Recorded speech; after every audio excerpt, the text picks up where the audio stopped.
ॐ नागेन्द्रहाराय त्रिलोचनाय भस्मांगरागाय महेश्वराय नित्याय शुद्धाय दिगंबराय तस्मै नकाराय नमः शिवाय मंदाकिनी सलिलचन्दनचर्चिताय नन्दीश्वर प्रमथनाथ महेश्वराय मन्दारपुष्पबहुपुष्पसुपूजिताय तस्मै मकाराय नमः शिवाय शिवाय गौरी वदनाब्जभृङ्ग सूर्याय दक्षाध्वरनासकाय श्रीनीलकण्ठाय वृषध्वजाय तस्मै सिकाराय नमः शिवाय वसिष्ठकुम्भोद्भव गौतमादि मौनीन्द्रसेवाचितशेखराय चन्द्रार्कवैश्वानरलोचनाय तस्मै वकाराय नमः शिवाय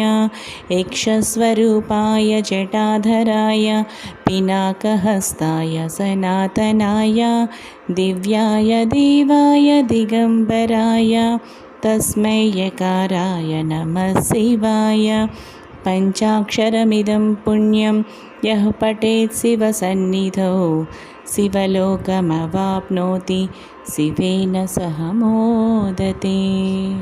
ఫ్రెండ్స్, ఈ శివ పంచాక్షరి స్తోత్రం ప్రతి ఒక్కరికి షేర్ చేయండి. అలాగే ఈ వీడియోని లైక్ చేయండి. మరో మంచి వీడియోతో కలుస్తాను.